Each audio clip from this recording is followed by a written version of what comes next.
29 grados centígrados y 27 grados Kelvin.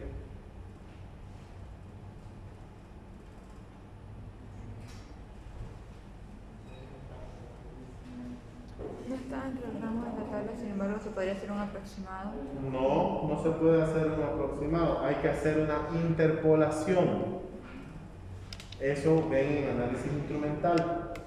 Les enseña a interpolar cuando está fuera de la tablita o la escala, ¿sí o no? Cuando les dé valores fuera de la escala, por ejemplo, aquí en Santa Cruz, 32 grados centígrados, pongámosle, y que me dé grado que viene de 28, no está en la tabla, ¿van a decir ustedes? No, hay que hacer una interpolación, ¿ya? Para determinar el valor real. ¿Listo? No siempre todos los valores estarán en la tabla. Cuando no esté, hagan una interpolación. Es lo mismo cuando uno hace absorbancia de concentración. ¿Ya han visto eso con el ingeniero Goldman todavía? ¿Qué estaban viendo? Este módulo propedéutico. Yo lo vi que estaban pasando clase con él. ¿Ya llevaron análisis instrumental? Instrumental, todo. ¿Y qué vieron en el instrumental?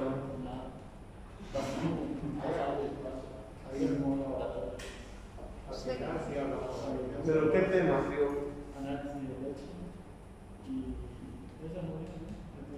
Absorbancia, transmitancia, conductividad eléctrica, concentración, relación lineal, curvas lineales, pendiente, ecuaciones matemáticas en ecuación química. Eso hay que saber.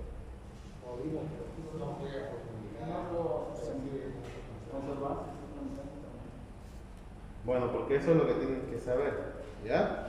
Agarren un libro de análisis instrumental y vean qué es la refractometría, qué es la polarimetría, qué es la absorción atómica, qué es la cromatografía.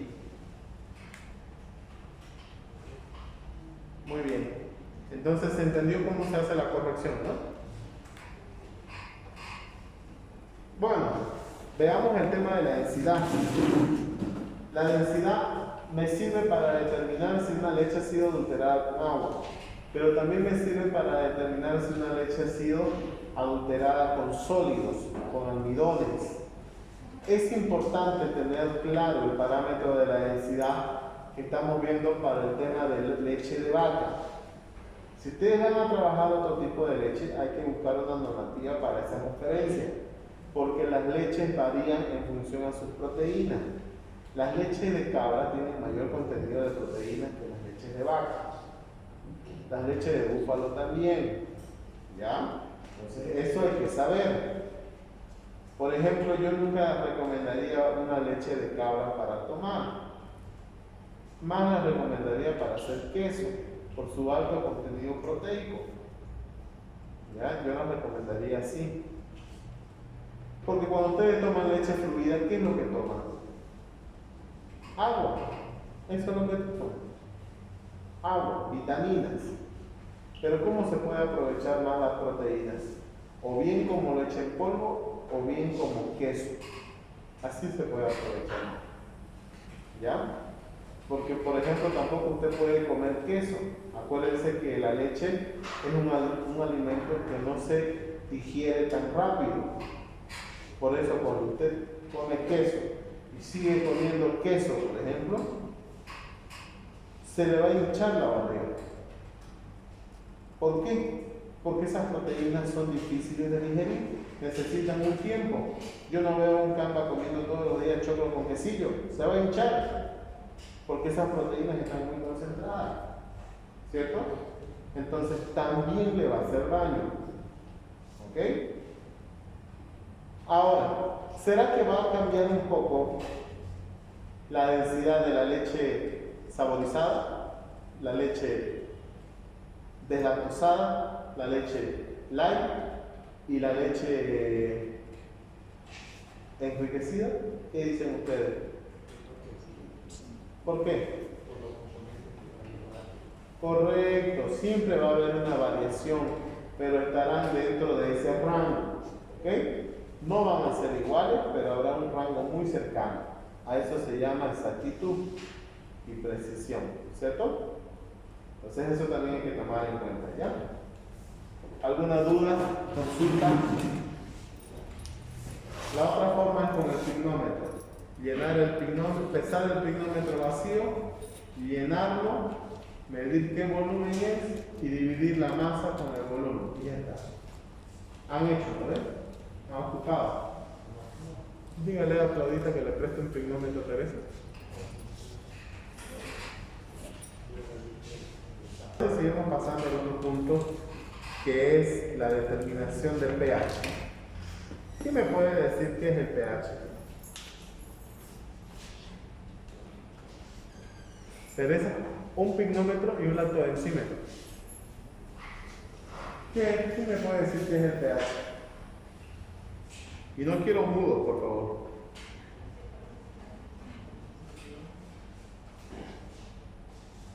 ¿Mm?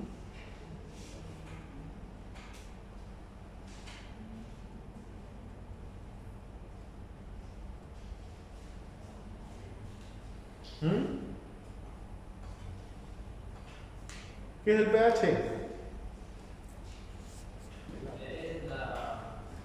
Son unidades para definir la cantidad de cloruro libre.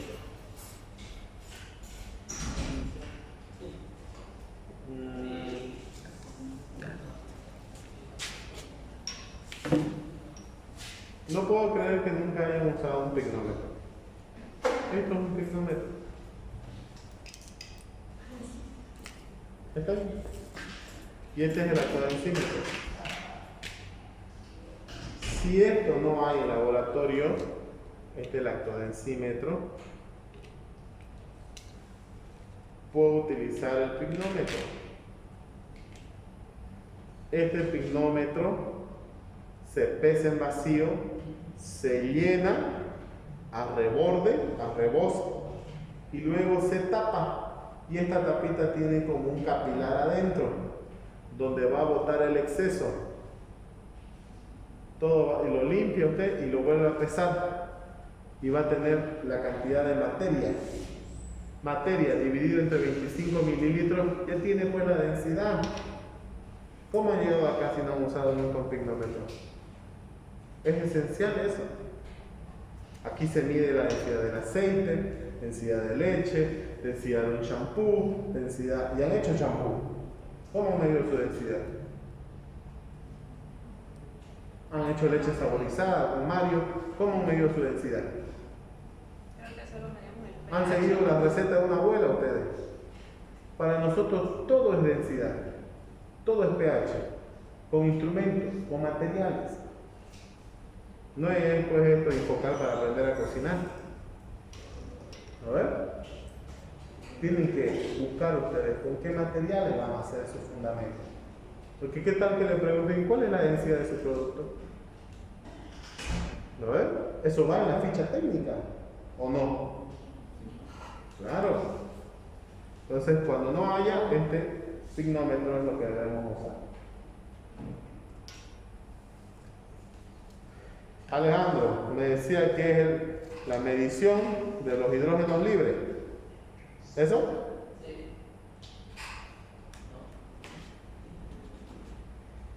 Cuando hablamos de pHímetro, del pH, estamos hablando de la cuantificación. No me digan medición, díganme cuantificación, ¿ya? De todos aquellos iones hidrógenos que se encuentran solvatados, ¿ya? No siempre libres, porque por ejemplo también los ácidos orgánicos liberan hidrógeno, pero hay ácidos orgánicos que no lo liberan. Entonces en realidad el pH es la cuantificación de los protones en forma de iones hidrógenos que están en la solución química. ¿No ves? Ahora, antes de medir el pH, lo primero que hay que hacer es calibrar el equipo. Y para calibrar el equipo hay que saber más o menos qué pH tendría la muestra. Por ejemplo, a ver, Alejandro, ¿qué pH tendría un jugo de naranja?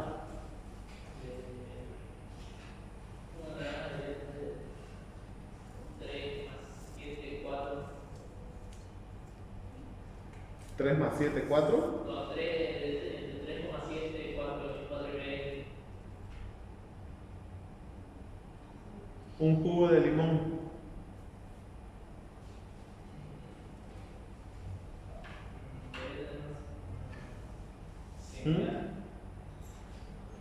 Te pregunto, ¿qué ácido orgánico tiene el cubo de limón? Ácido cítrico. Ya, muy bien. ¿El ácido cítrico es un ácido débil o un ácido fuerte?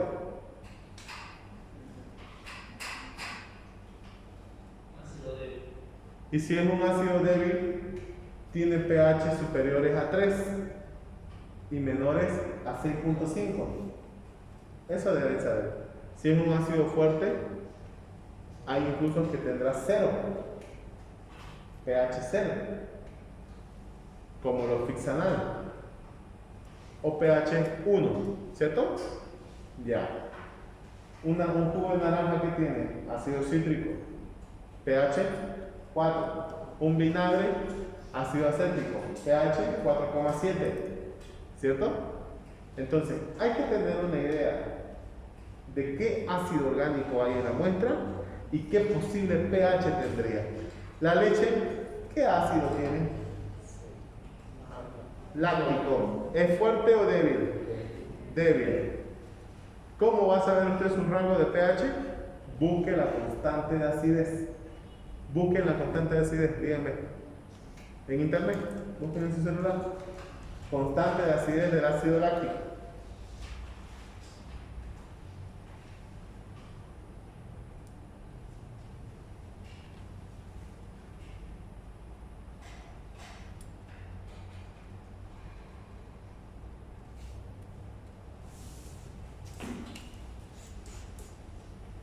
¿Cuánto?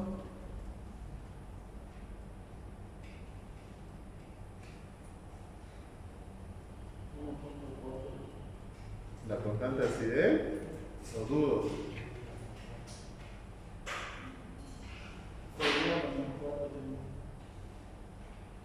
Ya, 1,4 por 10 a la menos 4 a 25 grados. a 25. Ya, correcto. Nosotros estamos más o menos a 33, 32. ¿No ves? Entonces pónganle, si es a la menos 4, va a estar arriba de 3 hasta 6, hasta 7 casi. Más o menos, de 3 a 7. Pero nunca te va a dar 2, ¿cierto? Ya. Y ustedes dirán, ¿y por qué nos estará hablando tantas burreras? Es que es fundamental saber eso. ¿Por qué? Porque si vas a medir el pH de una solución, debes tener una idea de cuál es el rango que tiene. Porque antes de medir el pH, hay que calibrar el electrodo con soluciones buffer. Existen 3 tipos de soluciones buffer. ¿De qué pH? Ácido, neutro y... Nada. 4, 7 y 10. Esos son los rangos establecidos. El 4 es el rojo, el carácter ácido. El 7 es el verde, el neutro. Y el azul es el pH 10. Entonces digo, a ver, mi leche va a estar, es débil, va a estar entre 3. ¿Cuál de estos buffers se acerca más? Entonces utilizo el buffer de pH 4 para calibrar mi electrodo. Y así voy a disminuir mi margen de error en la medición. ¿Se entiende? Ya. No como ustedes que a veces lo veían, que lo único que hacían era enjuagar con pinceta y meter directo a la muestra. ¿Lo ven? Siempre se calibra con la papa. ¿Ya? Siempre. Al iniciar la jornada. Ahora, la pregunta del millón. Sabemos que hay las soluciones buffer y ya saben ustedes cómo se calibra el electrodo. Mi pregunta es la siguiente. ¿Cuál es el principio, Teresa, de la medición del pH en un electrodo? ¿En qué se basa? Porque yo en el examen, por ejemplo, les puedo pedir que me den el porcentaje de acidez de la leche y yo solo les dé el pH.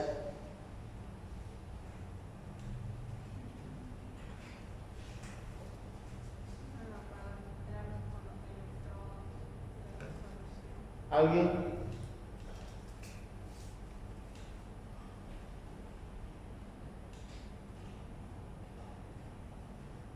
Guillermo. ¿Cuál es El principio de funcionamiento, el fundamento teórico.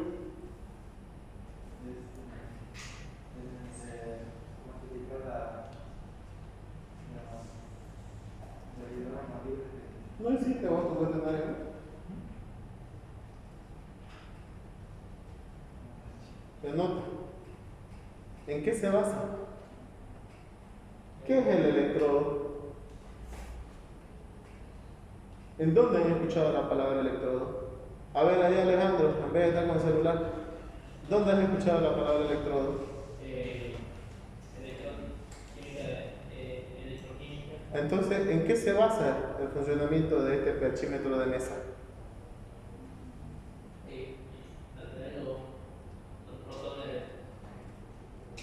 Pero, ¿por qué los atrae?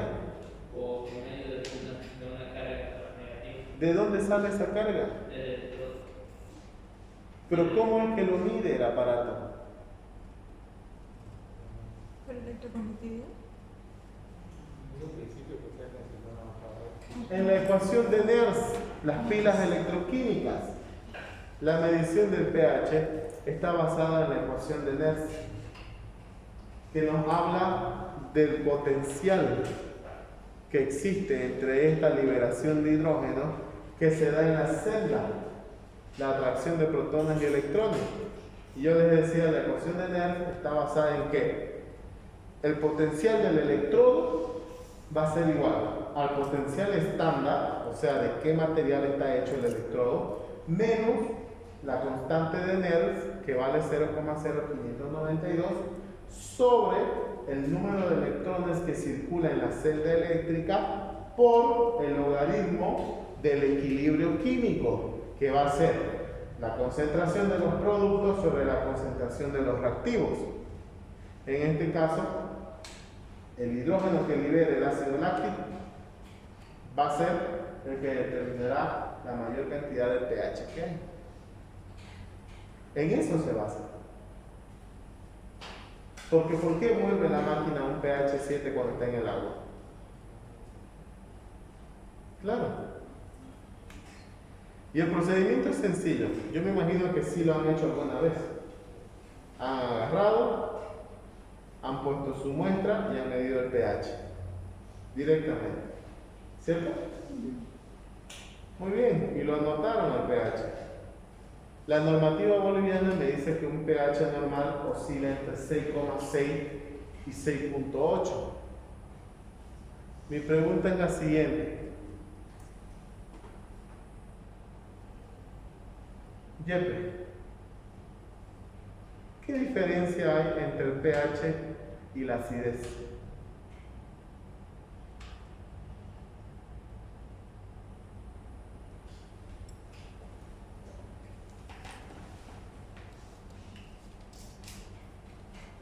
¿Por qué no es lo mismo?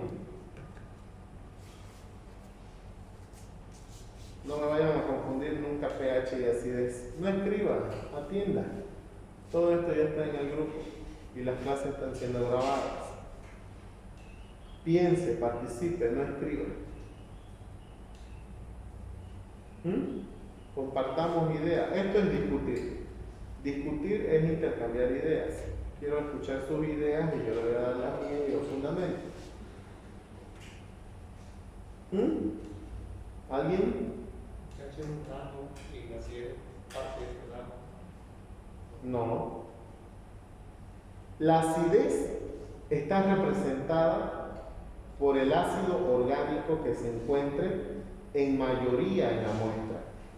Por ejemplo, si ustedes me determinan el porcentaje de acidez de una leche, va a ser expresado en ácido láctico, de un aceite en ácido oleico, de un vinagre en ácido acético. O sea que el porcentaje de acidez mide la cantidad de ácido orgánico que hay en la muestra, pero no mide la totalidad de todo lo que puede causar acidez. Cuando usted mide el pH ¿Puede ser un indicador de acidez? Sí, pero no siempre. ¿Por qué? Porque el pH no solamente mide los hidrógenos, que ese ácido orgánico en mayor cantidad que está en la muestra libera, sino también va a medir el que se libere de otras moléculas, como también de la acción microbiana. Todo lo que esté libre, todos los hidrógenos libres, no solo del ácido orgánico. Esa es la diferencia entre porcentaje de acidez y pH.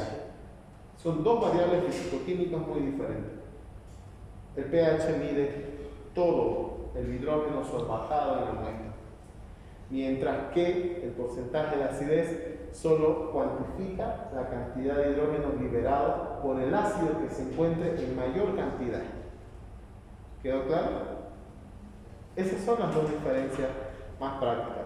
Entonces, que si usted utiliza que el pH como una referencia de que la muestra está ácida, está mal. ¿Ya? El pH me va a dar más que todo un indicador de contaminación, porque la acidez se va a acelerar cuando hay acción microbiana. Y si hay acción microbiana, hay reacciones bioquímicas. Y si hay reacciones bioquímicas, hay liberación de hidrógeno. Porque acuérdense que ¿qué es lo que libera las células? ¿Por qué estamos vivos? ¿Cuál es la molécula de la vida? ¿El qué? ¿El qué? ¿Cómo va a ser el carbono, querido? ¿Ya se olvidaron? El ATP, el adenosín-trifosfato, que libera la célula, es la molécula de la vida o la energía. Cada vez que exista reacciones químicas dentro de la célula, liberará hidrógeno, ¿cierto? ¿Y ese hidrógeno quién lo va a cuantificar? El pH. ¿Se dan cuenta? Y si hay liberación de energía, es porque hay bacterias. ¿Te das cuenta? Hay bacterias. Eso está sucediendo. Que la acidez se está acelerando porque hay contaminación bacteriana. Ya, pero el porcentaje de acidez no. Si se altera la acidez es porque algunas moléculas están fallando, o están faltando, o están en demasía. Eso pasa. Muy bien. Entonces, eso es importante cuando hablamos del pH. Otra prueba que quiero a ver, alguna consulta que tengan sobre la densidad del pH.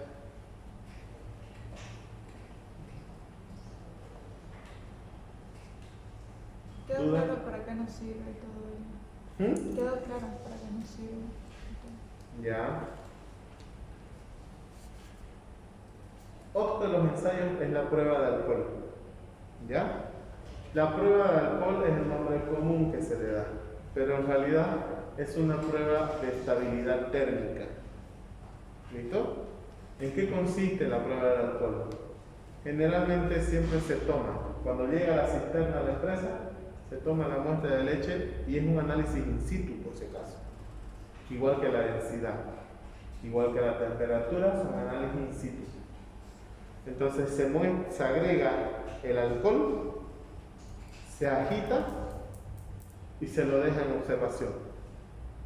Ahora, si vamos a hablar de leche natural, nosotros tenemos que trabajar con alcohol del 68%.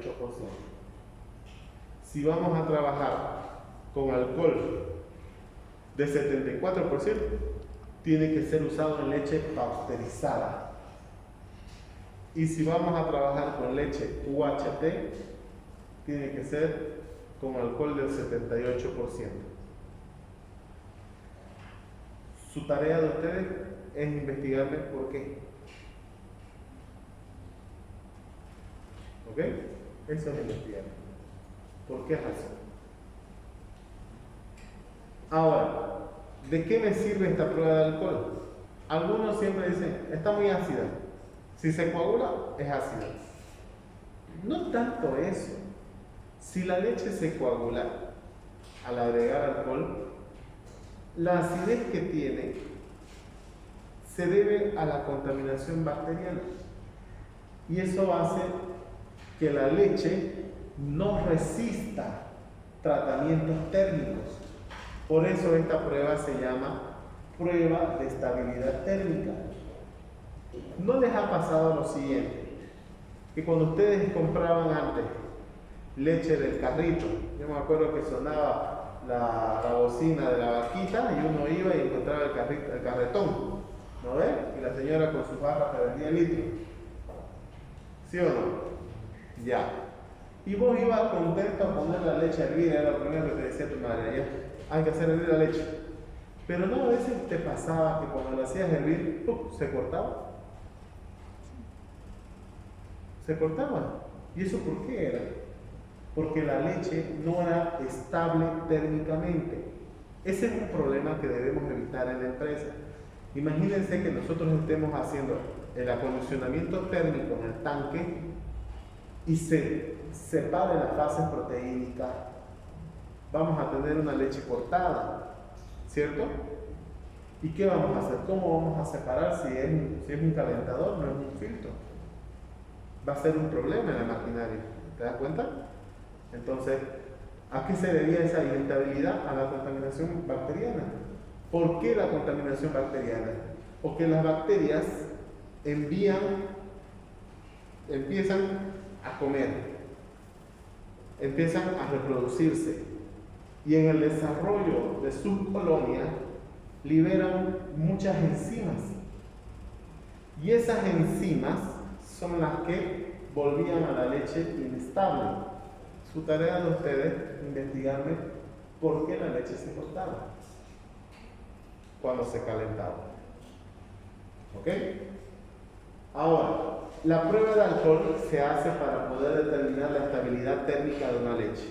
Es decir, saber si la leche resistirá los tratamientos térmicos tan extremos que vamos a utilizar más adelante.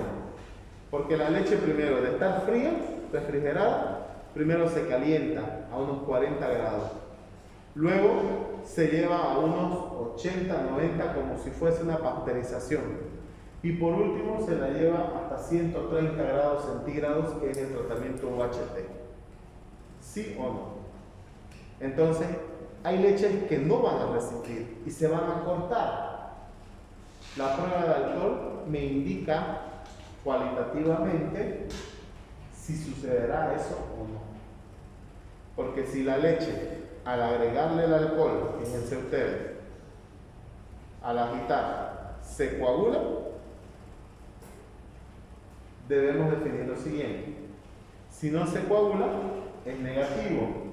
No hemos encontrado presencia de grumos. Entonces la leche es estable térmicamente. Va a resistir los tratamientos de pasteurización y de esterilización que se le va a dar. Sin embargo, si la leche forma grumos, no es necesario que se corte en dos fases. Solo si forma grumos, como si fuese un quesillo, entonces vamos a decir que el caso dio positivo y que por ende no resiste los tratamientos térmicos que posteriormente se van a realizar. En ese caso, yo preferiría destilarla, mandarla a una producción de queso. ¿Te das cuenta? No podría hacer con esto crema de leche. No podría hacer leche saborizada. No podría hacer leche evaporada. No podría. Preferiría mandarlo a un proceso fermentativo no tan extremo en calor como es la producción de queso. ¿Sí o no?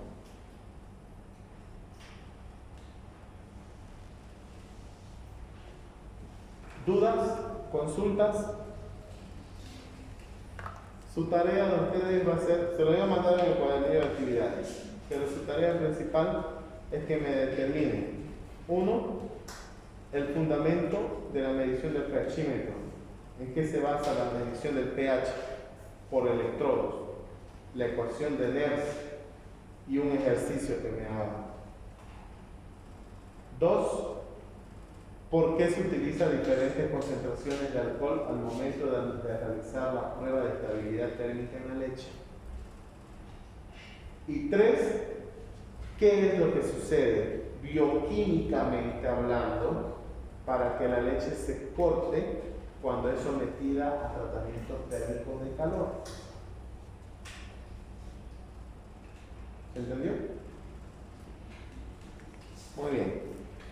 La otra prueba in situ es la prueba de la reductasa o de azul de metileno.